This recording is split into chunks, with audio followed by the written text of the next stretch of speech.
Hello kids, आज की हमारी इस कहानी का शीर्षक है धोखा एक बार। किसी जंगल में चंडक नामक एक श्रृंगार यानी कि सियार रहता था। एक बार भूख के कारण एक नगर में घुस गया।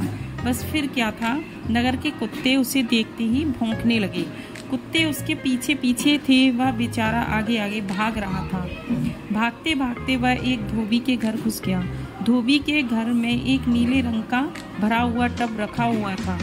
क्योंकि कृष्णगार यानी कि सियार कुत्तों के हमले के डर से अंधाधुंध भाग रहा था, इसीलिए वह सीधा ही उस नीले रंग के टब में किसे भरे टब में जा गिरा।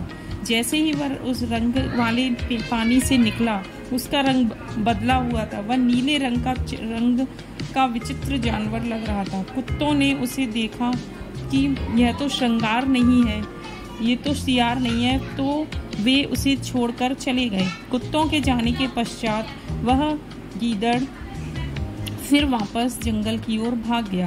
नीला रंग कभी भी अपना रंग नहीं छोड़ता। वज्रलेप का, मूर्ख का, औरतों का, केकड़े का, मछलियों का, शराब पीने वाले का और नीले रंग की एक ही पकड़ है। जिसे एक बार पकड़ लिया फिर उसे नहीं छोड़ती।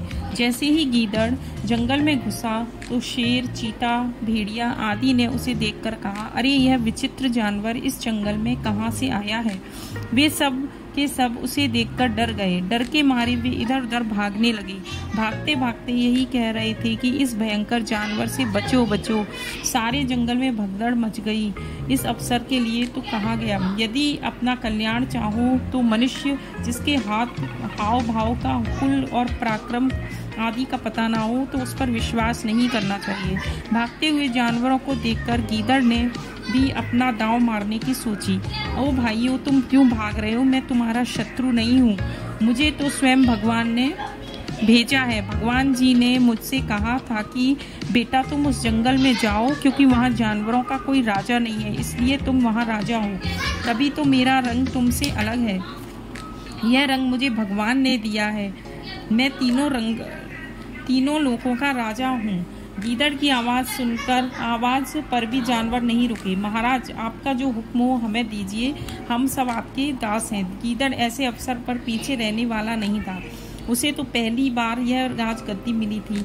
उसने उसी समय अपना तलवार लगाया और शेर को अपना मंत्री, बाघ को सेनापति, हाथियों को पानी लाने का काम, चीते को द्वारपाल बनाकर, और गीदड़ से तो बात ही नहीं की। इस प्रकार से गीदड़ जी महाराज राजा बनकर उस जंगल में राज करने लगे।